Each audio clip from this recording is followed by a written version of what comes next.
வணக்கம். மலைப்படுகடாம் பாடலுடைய 2வது வகுப்பு இன்னைக்கு. இரணிய முட்டத்து பெருங்குன்றூர் பெருங்கௌசிகனார் பாடிய மலைப்படுகடாம். இது நன்னன் செய் நன்னன் என்ற மன்னனை நோக்கி இரவலர்களை கூத்தர்களை ஆற்றுப்படுத்துவதாக வரக்கூடிய 10 பாட்டு நூல்கள்ல ஒன்று. நம்ம முதல்ல கொஞ்சம் பார்த்தோம்.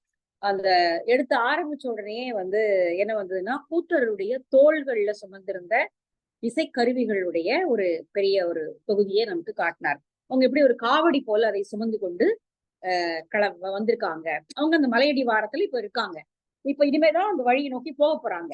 அப்போ ஏற்கனவே அந்த மலை மேல ஏறி இறங்கிய நன்னன் செய் நன்னனிடம் பரிசு பெற்றவன் இப்ப அவர்களை நோக்கி பார்த்து பேச ஆரம்பிக்கிறான்.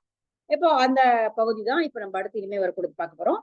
இன்னும் அடுத்து வரக்கூடிய ஒரு சில வரிகளுமே கிட்டத்தட்ட ஒரு 10 வரிகளுக்கு மேல இசைக்கருவிகளுடைய வர்ணனை தான் வரப்போகுது. பேரியாழ் என்று சொல்லப்படக்கூடிய பெரிய யாழை பற்றிய வர்ணனையும் அதெல்லாம் வரும். அதற்கு பிறகு அந்த மலையினுடைய வழியை அவன் சொல்ல ஆரம்பிப்பான். சோ நம்ம இன்னும் சில இசைக்கருவிகளை பார்த்துட்டு தான் அடுத்தது நம்ம அந்த பயணத்தினுடைய தொடக்கத்துக்கு போக போறோம். ரொம்ப அழகான ஒரு வர்ணனையோட இது ஆரம்பிக்கும். ஏற்கனவே முதல்ல ஒரு 10 வரி பார்த்தோம். அதுல சில இசைக்கருவிகளுடைய பெயர்களை பார்த்திருந்தோம். அதனுடைய படங்கள் சில இருக்கு, நம்ம அதை பார்த்துருவோம். திருமலை தழைய என்று தொடங்கிய அந்த இதுல இசைக்கருவிகளுடைய இது வந்தது. முழவு இருந்தது. முழவு மத்தளம் முழவு இருக்கு. அதுதான் முழவு என்று சொல்லப்படக்கூடிய தோற்கருவிகள்ல முக்கியமானது. பலாப்பழத்தினுடைய வடிவம் அது நமக்கே தெரியும் தான். அடுத்தது ஆகுழி. ஆகுழியும் அது இருக்கு. கையால தட்டி உடுக்க மாதிரி கையால தட்டி ஓசை எழுப்பக்கூடியது ஆகுழி. கிட்டத்தட்ட உடுக்கை மாதிரியே தான் இருக்கு இல்லையா? ஆமா. பாண்டில் அந்த கஞ்சக்கருவி வெண்கலத்தை தகடாக எடுத்து செய்யக்கூடியது. அதுக்கப்புறம் கண்விடு தூம்பு அது இருக்கு. பெருவங்கியம் இந்த கடைசியில இருக்கிறதோட பேர் எனக்கு தெரியல. குறுந்தூம்பு சின்னது இல்லையா? கரெக்டா? இந்த வெள்ளையா புல்லாங்குழல், அரிக்குரல் தட்டை, பெருவங்கியம், சிறுவங்கியம் இதெல்லாம் கரடிகை அப்படின்னு சொல்லப்படக்கூடிய அரிப்பறை. அதெல்லாம் அந்த படங்கள்லாம் இப்ப கிடைக்கல. மேபி பின்னாடி தேடும் போது கிடைக்குமோ என்னவோ தெரியல. ஆமா, இதுவும் மீதி இருக்கக்கூடிய புல்லாங்குழல்.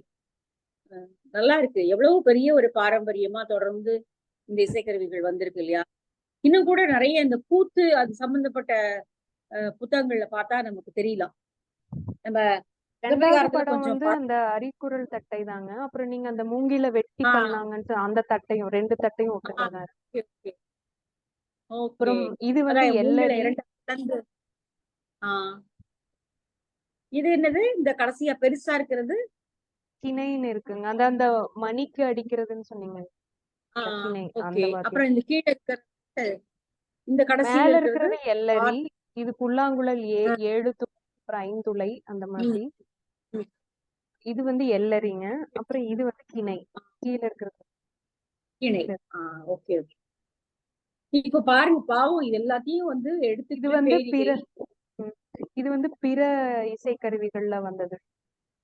இந்த இதெல்லாம் அதுல ஆமா பேரிகை நிறைய ஒரு லிஸ்ட் பார்த்தோம். ஆமா, இன்னும் நிறைய இருக்கு. பாக்கலாம் பின்னாடி கிடைக்குதான்னு பாக்கலாம். ஆனா இது எல்லாத்தையும் தூக்கிக்கிட்டு வேற பாவம் அவங்க போயிருக்காங்க அப்படிங்கிறது எவ்வளவு கஷ்டமானது. ஒரு மலை மேல சாதாரணமா நடக்கிறதே கஷ்டம். இதுல இது எல்லாவற்றையும் சுமந்து காவடி போல எடுத்துட்டு அவங்க போறாங்க. குடமுழா குடமுழா இப்ப பெரும்பாலும் இதுல கேரளா பகுதிகள்ல பயன்படுத்துறாங்கன்னு நினைக்கிறேன் இல்லையா? ஆமா, துடி உடுக்கை அது இப்ப பயன்படுத்துறாங்க. தக்கை எல்லாமே தோல் கருவிகள் தான் பாருங்க. பெரும்பாலும் தோல் கருவி. அந்த பெருவங்கியம் அதெல்லாம் இது கஞ்சக்கருவி வெண்கலத்துல. சோ தோல் அப்புறம் வெண்கலம் இது மாதிரி பல இதை பயன்படுத்தி இசைக்கருவிகள் செய்யப்பட்டிருக்கிறது. ஆமா, இதுல யாழ் வரல. அடுத்து நம்ம பார்க்க போறது யாழ் தான். நம்ம யாழ்ல இருந்து அடுத்தது ஆரம்பிப்போம். என்ன ஓகே, போயிடலாமா பாட்டுக்கு? ஆமா. இது அவங்க நடந்த வழி. இது நம்ம படிச்சு முடிக்கும் போது நமக்கு தெரியும். இதுல 2 வழி நம்ம கொடுத்திருக்கோம். ராசமாணிக்கனார் ஒண்ணு, நவநீத கிருஷ்ணன் டாக்டர். இதுல எது போனாங்க அப்படிங்கறத நம்ம பாடம் முடிக்கும் போது நமக்கே தெரிஞ்சிடும். சரி, இப்ப நம்ம இதுல இருந்து படிக்கணும்னு நினைக்கிறேன். கடுக்களித்து எழுந்த கண்ணகன் சிலம்பின் இல்லையா? 11வது அதுல இருந்து படிக்கணும். ஆமா, 13வது.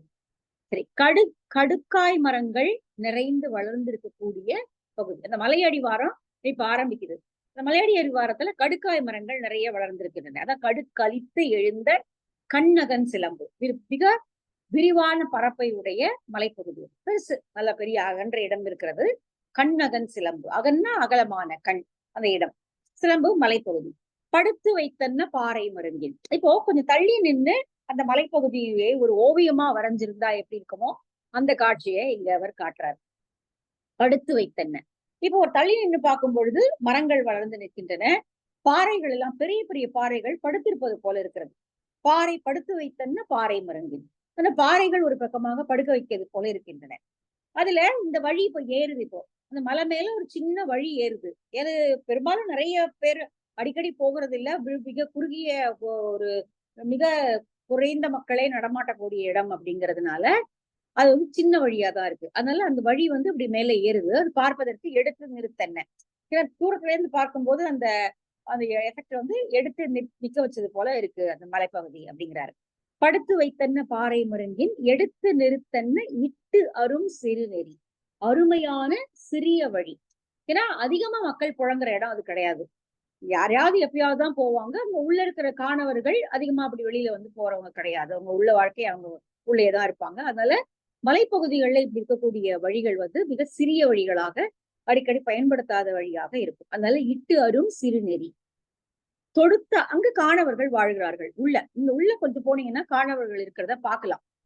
அவங்க கையில வாளின்னு அம்புகளை வைத்திருப்பவர்கள். ஏன்னா அவங்களுடைய தொழிலே வேட்டையாடுவது தான். தொடுத்த வாளியர். தொடுத்துனா எப்பவும் தயாராக தொடுக்கப்பட்டது போல இருக்கக்கூடிய அம்புகளை கையில உடையவர்கள். ஆனா அதுக்காக பயப்பட வேண்டியதில்லை. காரணம் துணை புனர் காணவர். அவர்கள் தங்களுடைய குடும்பத்தோடு வாழ்கிறார்கள். துணை புனர் தங்களுடைய மனைவியோடு அவர்கள் அங்கே வாழ்கிறார்கள். ஒரு சின்ன சைக்கலாஜிக்கல் இது பாருங்க. ஒரு தனியா இருக்கிறவனை விட ஒரு மனைவி குழந்தைகளோடு இருப்பவன் கொஞ்சம் அந்த கோபம் இதுல எல்லாம் கொஞ்சம் குறைச்ச இதுவா இருப்பான். அவ்வளவு வன்முறைக்குள்ள இறங்காதவனா இருப்பான். அவங்களோட தொழில் சார்ந்து வேட்டையாடுதலை தவிர மற்ற துன்பங்களை அவர்கள் செய்வதில்லை அப்படிங்கிற மாதிரியான ஒரு இதை காட்டுறது துணை புனர். அதுதான் பர்டிகுலரா சொல்றாரு. ஏன்னா பெண்கள் இருக்காங்க இங்க. இவங்க கூட பெண்களும் வராங்க இல்லையா? விரலியர்களும் வருகிறார்கள். இந்த கூத்தர் மட்டும் போல விரலியர்களும் இருக்கிறார்கள். அப்ப தனியா பெண்களோட அந்த மலைப்பகுதியில் நடக்க முடியுமா அப்படின்னா இந்த காணவர்களுக்கு மனைவிமார்களும் உண்டு. அதனால நீங்க பயப்பட வேண்டியதில்லை. துணை புனர் காணவர். இடுக்கன் செய்யாது இயங்குனர் இயக்கும் அடுக்கல் மீமிசை. அவங்க யாருக்கும் அவங்க துன்பம் செய்ய மாட்டாங்க. அவங்களுடைய தொழில் வேட்டையாடுவதுதான் என்றாலும் கூட அவர்கள் இப்படி வரக்கூடியவர்களை வழிப்பறி செய்யக்கூடியவர்கள் அல்ல. இப்ப நம்ம பாத்தீங்கன்னா பாலை நிலத்துல வழியா போனா எய்னர்களுக்கு பெரும்பாலும் வழிப்பறி செய்யக்கூடிய தொழில் தான் இருக்கும். அவங்க வந்து வருபவர்களை கொள்ளையடித்து பொருள்களை பிடுங்கிக்கிட்டோ உயிரை கொன்றோ அந்த மாதிரியான செயல்களை செய்பவர்களாதான் பாலை நிலத்தில் இருக்கக்கூடிய எய்னர்கள் இருப்பாங்க. ஆனா இங்க காடுகள்ல வாழக்கூடிய காணவர்கள் குறவர்கள் அவர்களுக்கு இந்த மாதிரியான வழக்கம்லாம் எதுவும் கிடையாது. அவங்க இடுக்கன் செய்யாது. நீங்க போகிற யாருக்கும் அவர்கள் எந்த துன்பத்தையும் தரமாட்டார்கள். இயங்குனர் இயக்கும். போறவங்க தாராளமா போயிட்டு வரலாம். ஒண்ணும் பிரச்சனையே இருக்காது அதுல. இயங்குனர் அந்த மலை வழியாக போகிறவர்கள் இயக்கும். அவங்க பாட்டுக்கு போகலாம். அந்த காணவர்கள் இருக்கிறதுனாலையும் அவர்கள் கையில் வில்லையும் அம்பையும் வைத்திருப்பதனாலையும் நம்ம பயப்பட வேண்டிய அவசியம் இல்லை. இடுக்கன் செய்யாது இயங்குனர் இயக்கும் அடுக்கல் மீமிசை. இந்த பாறைகளால் அடுக்கப்பட்டது போல இருக்கக்கூடிய அடுக்கல் மீமிசை உயர்ந்த அந்த மலைப்பகுதியில அருப்பம் பேணாது. அருப்பம் பேணாது அப்படின்னா அருமை கருதாது. அருப்பம்னா அருமை. ஐயோ இவ்வளவு பெரிய மலையா இப்படி ஏறணுமா அப்படிங்கிற இந்த அருமையெல்லாம் நீங்கள் நினைக்காமல் நீங்கள் இதுல ஏறினீர்கள் என்றால் இடிச்சுர நிவப்பின் இயவு கொண்டு மூழ்கி. அந்த நிவப்பன்னா உயர்ந்த அந்த உயர்ந்த உச்சியில அந்த அந்த வழி வந்து அப்படியே உச்சிக்கு போகுது. அந்த மலை மேல ஏறுது அப்படியே அந்த வழி. அந்த வழியாக நீங்கள் சென்றீர்கள் என்றால் சோ நீங்க பயப்பட வேண்டியதெல்லாம் எதுவுமே கிடையாது. வழியில காணவர்கள் இருப்பாங்க. ஆனா அவர்களுக்காக பயம் கொள்ள வேண்டியதில்லை. நீங்கள் இந்த கடுக்காய் மரங்கள் தழைத்து வளர்ந்திருக்கக்கூடிய பாறைகள் படுத்திருப்பது போன்று அந்த வழியில எடுத்து நிறுத்தது போன்ற அந்த சிறு வழியின் வழியாக நீங்க தாராளமாக போகலாம். இங்க அவங்க கையில வந்து இன்னொரு சில யாழையும் வைத்திருக்கிறார்கள். யாழ் போன்று இன்னும் சில கருவிகளையும் வச்சிருக்காங்க. அதனுடைய வர்ணனை தான் அடுத்து வரக்கூடிய 10 வரி.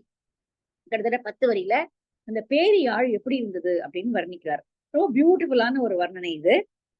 எவ்வளவு மைன்யூட்டா இந்த பெருங்கௌசிகனார் வந்து ஒரு எப்படி நம்ம சிலப்பதிகாரத்துல பார்த்த இளங்கோவடிகளுடைய பிக்சரை நமக்கு கிடைச்சதோ, நம்ம வெறும் கதையா கேட்கும் போது நமக்கு இளங்கோவடிகள் வந்து எப்படிப்பட்டவர்னு நமக்கு தெரியல. ஆனா சிலப்பதிகாரம் படிச்சு முடிச்ச போது இளங்கோவடிகள் எந்த அளவுக்கு கல்வி கேள்விகளிலும் பாடல், நடனம், அழகு கலை இப்படி எல்லாவற்றிலும் எப்படி அவர் சிறந்தவராக இருந்திருக்க முடியும் அப்படிங்கிற ஒரு ஒரு சித்திரம் வந்து நமக்கு கிடைச்சது.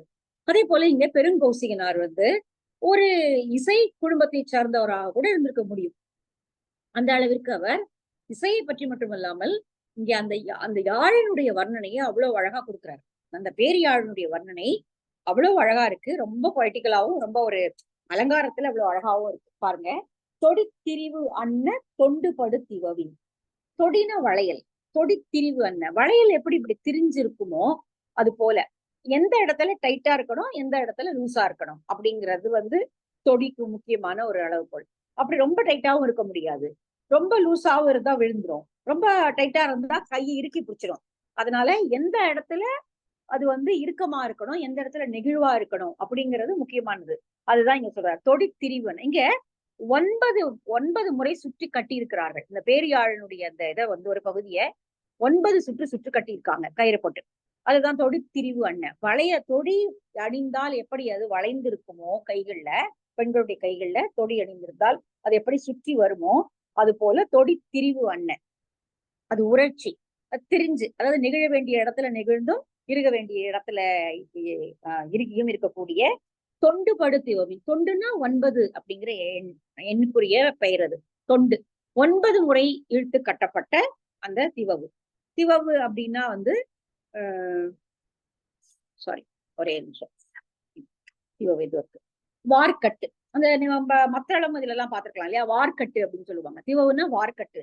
தொடித்திரிவு அண்ணு தொண்டுபடுத்துவவில் 9 முறை சுற்றி கட்டப்பட்ட வார்க்கட்டுடைய அது பெரியாளுடைய வர்ணனை இது. கடிப்பகை அனைத்தும் கேள்வி போகா. கடிப்பகை அப்படின்னா கடின பேய், பகை, பேய்க்கு பகையாக இருக்கக்கூடிய வெண் சிறு கடுகு. நம்ம நிறைய புறநானூறு பாடல்கள்ல அதை பார்க்க முடியும். வெண் சிறு கடுகை அரைத்து, அதாவது போருக்கு போய்விட்ட வீரர்கள் வீடு திரும்பி விட்டார்கள் என்றால் நிறைய பேர் போர்க்களத்துல இறந்துருவாங்க, காயம் பட்டு நிறைய பேர் திரும்ப வருவாங்க. அப்படி அவர்கள் காயம் பட்டு வந்தாங்க அப்படின்னா அந்த புண்ணுல வரக்கூடிய குருதியினுடைய வாசனை பிடிச்சிட்டு பேய் வந்துருமா. அதனால வீட்டு வாசல்ல வந்து வேப்பிலை சொருகி வைக்கிறது, வெண் சிறு கடுகை புகைப்பது, அந்த மாதிரியான வழக்கங்களை செய்வாங்க. அந்த வெண்சிறு கடுகை வந்து அரைச்சு தடவுறது வாசல் நிலைப்படியில, அந்த வெண்சிறு கடுகை புகைக்கிறது, அது அகில் மாதிரி புகைக்கிறது. அப்படி இருந்தா அந்த வாசனைக்கு அது வராது.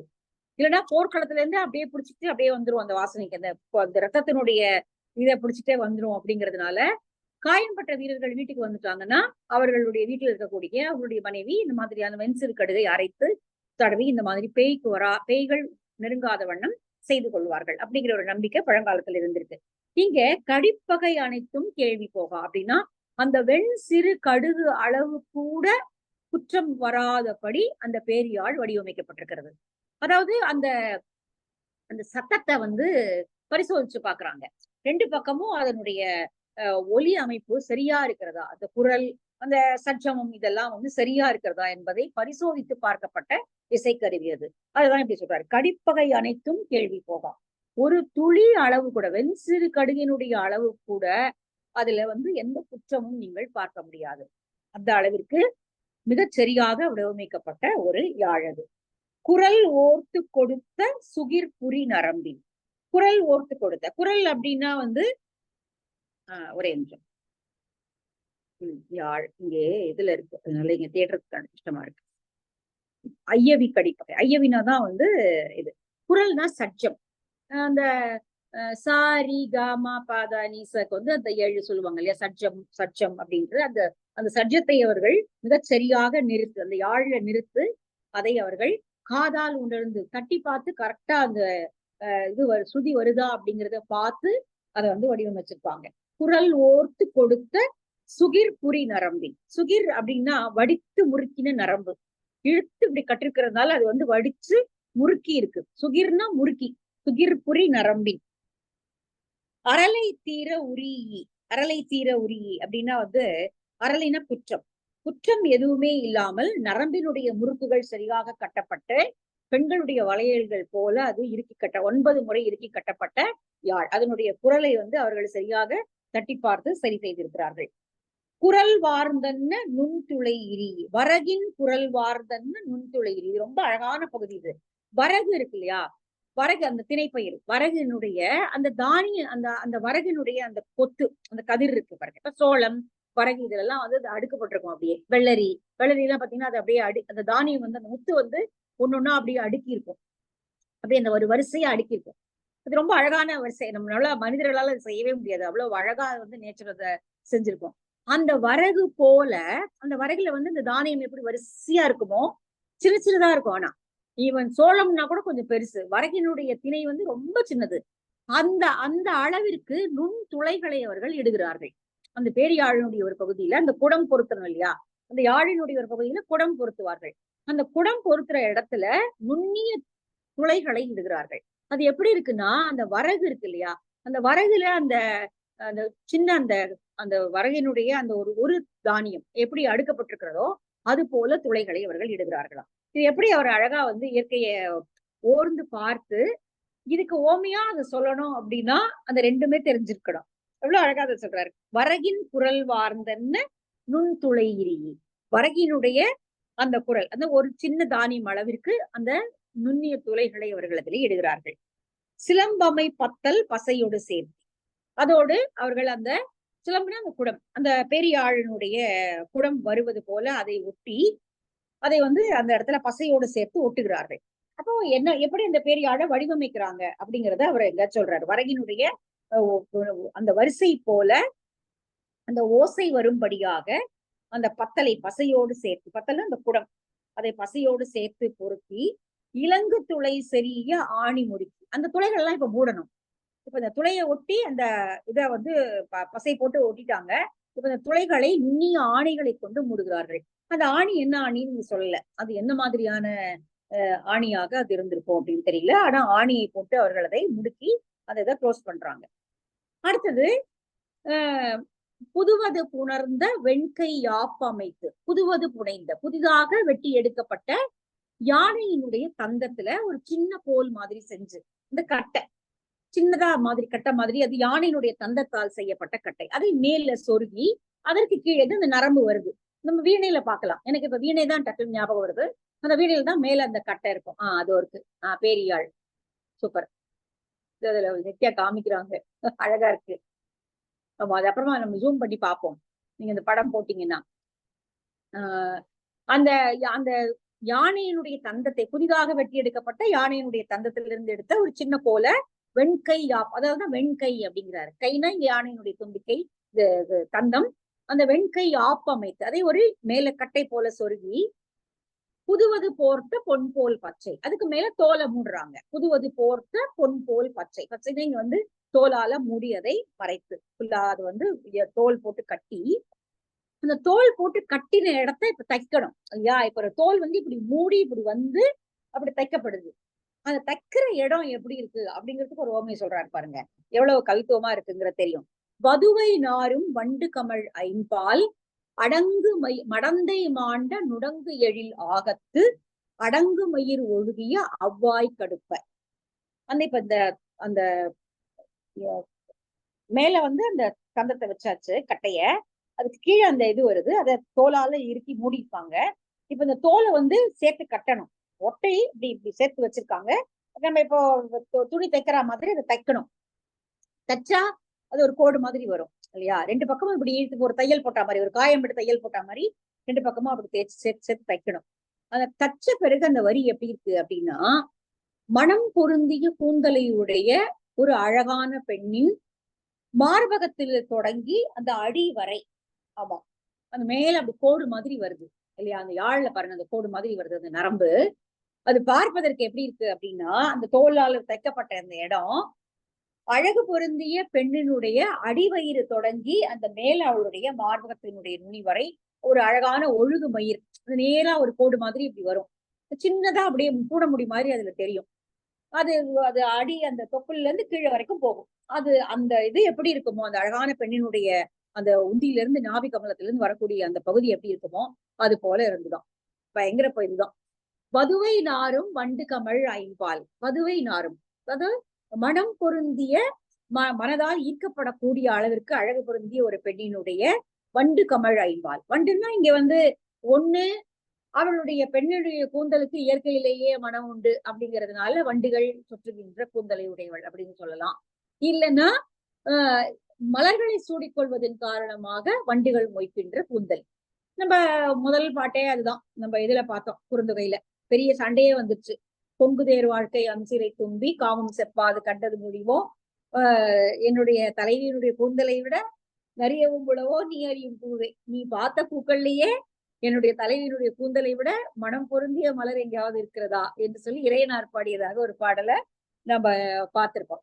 நல்ல உயர் ஜாதி பெண்களுக்கு, உத்தம ஜாதி பெண்களுக்கு இயற்கையாகவே கூந்தல்ல மனம் உண்டு அப்படிங்கிற ஒரு வித்தை அவங்க தொடர்ந்து காப்பாத்தி வந்திருக்காங்க. அந்த மாதிரியான பெண்களுக்கு உண்டு அப்படிங்கிற மாதிரி. இது பெண்களை பல வகையா பிரிச்சு பல வகையா இலக்கணங்கள் கொடுத்து பல வகையான கேட்டகரியில எல்லா வகையாவும் பிரிச்சிருக்காங்க. 7 பருவ மங்கையர், அதுக்கப்புறம் சிலப்பதிகாரத்துல பார்த்த நிறைய வகையான பரத்தியர்களுடைய வகைகள், இப்படி எல்லாத்தையும் பெண்கள் இப்படி பல வகையா கேட்டகரைஸ் பண்றதுல அவங்களுக்கு ஒரு தனி கவனம் இருந்திருக்கு. இங்க வதுவை நாரும் வண்டு கமழ் ஐம்பால். ஐம்பால் அப்படின்னா தலையை 5 வகையாக பின்னிக் கொள்ளக்கூடிய வழக்கம் உண்டு.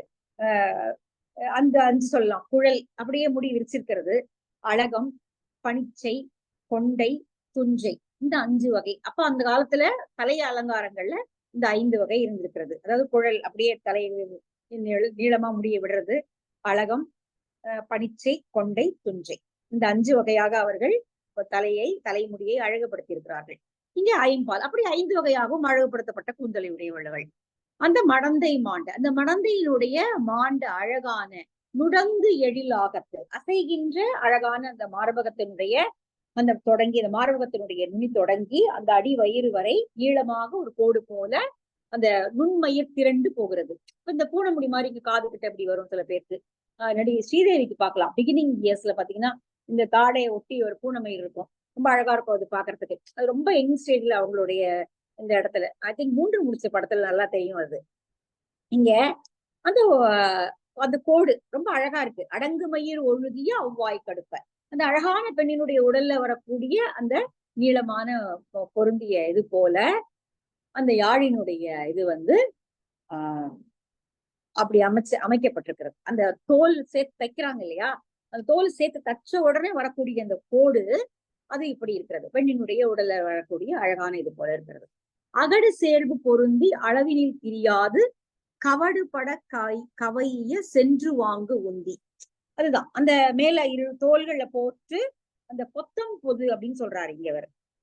பொல்லம் பொத்தல், பொல்லம் பொத்தல் அப்படின்னா அந்த 2ஐயும் சேர்த்து வச்சு அந்த இதை கட்டுறது, அப்படியே அந்த தோலை மூடி கட்டுறதுக்கு நடுவுல சேர்த்து கட்டுறது. நடுவுல அகடு சேர்வு பொருத்தி, அகடு சேர்வுன்னு நடுவுல வச்சு கட்டுறது. அந்த தோலை தைத்து பொல்லம் பொத்தல், அதுதான் பொல்லம் பொத்தல் அப்படின்னு பேரா. பத்தல் மேல் போர்த்தப்படும் தோளாகிய போர்வையினுடைய 2 விளிம்புகளையும் சேர்த்து கட்டுறது. கவடுபட பிரிவுபடுதல் இல்லாமல் ஒரு பக்கம் உயர்ந்திருக்கும்படியாகவும் ஒரு பக்கம் தாழ்ந்திருக்கும்படியாகவும் கவைத்தல்னா அதை கட்டி அடக்குதல். அந்த மாதிரி இது அந்த யாழினுடைய வகை, எப்படி அதை கட்டுறாங்க அப்படிங்கிறது. நுணங்கு அறம் நுவரிய நுண்ணீர் மார்மை. நுரங்கு அறம்னா அறம், அந்த கட் பண்ற அந்த இது இருக்கு இல்லையா, அறம் போலும் கூர்மையரேனும். அறம்ங்கிறது அந்த மரங்களை அறுக்கக்கூடிய அந்த இது. நுணங்கு அறம், நுண்மையான அறம் என்ற கருவியை கொண்டு மிக மெல்லிதாக அதை அழகா அந்த உடலாம் கரெக்டா எந்த விதமான பிசுறும் இல்லாம அதை சரி பண்ணிருக்காங்க. நுணங்காரம் நுவரியனா அது அழகான அந்த இடத்த வெட்டி அப்படி எடுத்து சென்று வாங்க நுண்ணீர் மாமை. இப்போ நுட்பமானதாக அமைக்கப்பட்ட பேரியாழது. மாமை அப்படின்னா கருநிறம். ஏற்கனவே நம்ம பார்த்திருக்கோம், மாமை நிறம் பொருந்தியவள்ங்கிற வர்ணனை நிறைய இடத்துல வருகிறது. மாமை அந்த ஒரு அழகான கருநிறம் பொருந்திய களங்கனி என்ன கலாப்பழம், கலா இல்ல களா எல்லா பள்ளி அந்த கலாப்பழம், அந்த கலாப்பழம் நல்லா கருன்னு இருக்கும். களங்கனி என்ன கதழ்ந்து கிளர் உருவின். அந்த பேரியாழ் இப்படி எல்லாம் செஞ்சு முடிச்ச பிறகு பார்த்தா கலாப்பழத்தை போல கருமையாக மினுமினுவென்று மிக அழகாக இருக்கிறது. களங்கனி என்ன கதழ்ந்து கிளர் உருவின். மிக அழகாக வடிவமைக்கப்பட்ட அந்த யாழ் கலாப்பழம் போல மிக கருமை நிறம் உடையதாக ரொம்ப அழகானதாக வடிவமைக்கப்பட்டிருக்கிறது. உயர்ந்த கோட்டினுடைய பெரிதாக ஒழிக்கக்கூடிய பேரியாழ், பெரிய ஓசையுடைய. அது அந்த யாழினுடைய ஓசை மிக பெரியது. மற்றது போல கொஞ்சம் அடங்கி ஒலிக்காது. கிளர்ந்து ஒருவின் வளர்ந்து ஏத்து மறுவின் வள் உயிர் பேரியாழ், பெரிய அளவிற்கு ஓசையை எழுப்பக்கூடிய அந்த பேரியாழையும் அவர்கள் சுமந்து கொண்டு வருகிறார்கள். அப்போ அவங்க கையில இருக்கக்கூடிய அந்த ஒரு வாத்திய கருவியை அவருக்கு இவ்வளவு அழகா எக்ஸ்பிளைன் பண்றாரு. இந்த மாதிரி வடிவமைக்கப்பட்ட பேரியாழ் பெரும்பாலும் வாசிக்கிறவர்களுக்கு அந்த அது அந்த இசைக்கருவியை வடிவமைக்கிறதுனுடைய டெக்னிக்ஸ் தெரியணுங்கிற அவசியம் இல்லை இல்லையா? இப்போ வீணையை வாசிக்கிறவங்களுக்கு எங்க தப்பு நடக்குது அப்படிங்கிறது தெரியலாம ஒழிய அதை எப்படி கரெக்ட் பண்றது அப்படிங்கிறது தெரிய வாய்ப்பு இல்லை. அதை எடுத்துட்டு போய் அதை இசைக்கருவிகளை செய்பவர்கள் தான் அதை செஞ்சு கொடுக்க முடியும். ஆனா இங்க பெருங்கௌசிகனார் அந்த யாழை எப்படி செய்யப்பட்டிருக்கிறது அப்படிங்கறத விவரிக்கிறார். இது ரொம்ப வித்தியாசமான ஒண்ணுதான். அவருக்கு அப்ப இசையும் தெரிஞ்சிருக்கிறது, இசை கருவிகளை வடிவமைக்கக்கூடிய பாங்கையும் அவர் அறிந்திருக்கிறார். இப்ப அந்த அளவுக்கு ஒரு பெரிய அளவுல பாருங்க, கிட்டத்தட்ட 10 வரியில யாழினுடைய வர்ணனை தரப்பட்டிருக்கிறது. ரொம்ப ஒரு முக்கியமான ஒரு பகுதி இது. சரி, இப்போ இங்க இப்ப இவ்வளவு கருவிகள் ஏற்கனவே சொன்ன அந்த பெருவங்கியம், சிறுவங்கியம், கரடிகை, எல்லரி, அது எல்லாம் இருக்கு, கழுத்தாளம் எல்லாம் இருக்கு, பேரியாழும் இருக்கிறது. இது எல்லாத்தையும் எடுத்துட்டு இப்ப அவங்க அங்க உட்கார்ந்துருக்காங்க, அந்த இடத்துல இருக்காங்க. இப்ப மேல இருந்து வாங்கி கொண்டு வந்த பரிசுகளை வாங்கி கொண்டு திரும்பிய ஒருவன் தீவர்களை பார்த்து இப்ப பேச ஆரம்பிக்கிறான். அமைவர பண்ணி அருள் நெறி திரியாது இசை பெரு திருவின் வேத்தவை ஏற்ப துறை பல முற்றிய பைத்தீர் பாணரோடு. இப்ப அவங்க அந்த கூத்தருடைய ஒரு கூத்தனை பார்த்து இவர் பேசுறாரு, பரிசு வாங்கி கொண்டு வந்தவர். இந்த கூத்தருடைய அந்த குழுவுல பல்வேறு வகையானவர்கள் இருக்கிறார்கள். யார் இருக்காங்கன்னா, பாணர்கள் இருக்கிறார்கள், விரலியர்கள் இருக்கிறார்கள், பெண்கள் இருக்கிறார்கள். ஆனா அவங்க குழந்தைகளை கூட்டிட்டு வரல.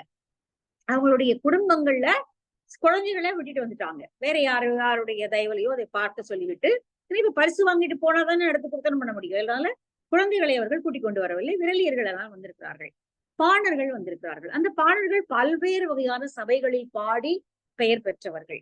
பைத்தீர் பாணரோடு அப்படின்னா இளமை முற்றிய ஆனால் மிகுந்த அறிவு செல்வம், இசை பற்றிய ஆர்வம் உடையக்கூடிய பாணர்கள் இருக்கிறார்கள். அதுதான் இங்க சொல்றாரு. அமைவர பண்ணி, இந்த மாதிரி பொருத்துதல், இசை நூலார் செய்த அந்த வழியில எப்படி பாடணுமோ அமைவர பண்ணி.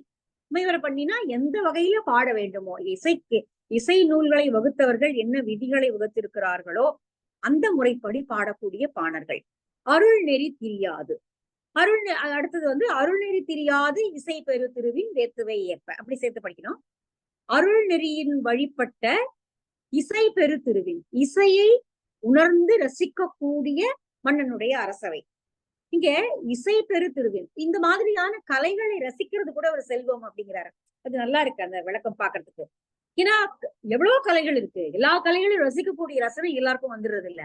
அப்போ அந்த கலையை ரசிக்கக்கூடியது கூட ஒரு செல்வம் தான். அது ரொம்ப அழகா இருக்கு. அருள் நெறி தெரியாது, அருளோடு இரக்கத்தோடு இசை பெரு திருவின், இசையை கேட்கக்கூடிய அளவிற்கு செல்வம் பொருந்தி. 2 வகையா நம்ம மீனிங் எடுத்துக்கலாம். ஒன்று, அந்த இசையே கேட்டு உள்வாங்கி ரசிக்கக்கூடிய அளவிற்கு மனதில் இருக்கக்கூடிய அந்த ரசனை இருக்கிறதோ அது ஒரு செல்வம். இதெல்லாம் ரசிக்கலாம் அப்படின்றதே ஒரு செல்வம் தான். அப்ப நிறைய பேருக்கு அது கிடையாது. அதனால சில அரசர்களுக்கு அது இருக்க வாய்ப்பு இல்லை, சில அரசர்களுக்கு தான் அது இருக்கும். அதே போல அந்த இசையை ரசித்து இப்படி வரக்கூடிய பாடல்களை எல்லாம் வரவேற்று உபசரிக்கக்கூடிய அளவிற்கு செல்வம் பொருந்திய அரசவையாகவும் அது இருக்கணும். சும்மா போன வெறுங்கையோட அனுப்பக்கூடிய அரசவைகளாக சரி வந்தியா பாடிட்டு போ அப்படின்னு இல்லாம வருபவர்களை மிகச் சரியாக கவனித்து அவர்கள் மனம் கொள்ளும்படியாக பரிசுகளை வழங்கக்கூடிய அளவிற்கு செல்வம் பொருந்திய அரசவை வேத்தியல் சபைகள் அப்படியும் எடுத்துக்கலாம். 2 வகையாகவும் எடுத்துக்கலாம். இப்ப அந்த மன்னனுக்கு அது ரசனையே இல்லைன்னா அவன் என்ன பண்ண போறான், அவன் பேசாம திரும்பி அனுப்ப போறான், அவ்வளவுதான். ஆனா அதனால 2மே இருக்கணும்.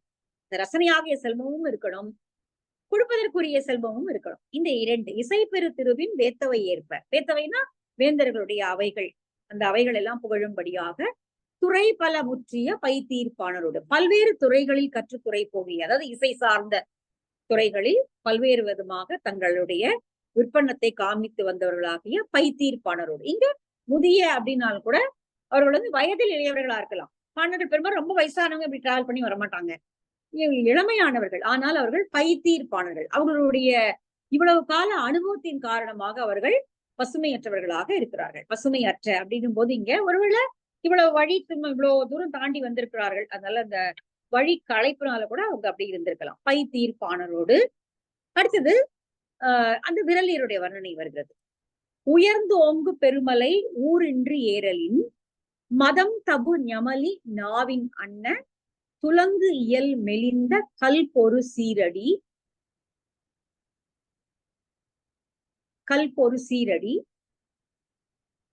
கணம்கொள் தோகையின் கதுப்பு இகுத்து அசையி விலங்கு மலைத்து அமர்ந்த சேயரி நாட்டத்து இலங்கு வளை விரலியர் நிற்புறம் சுற்ற.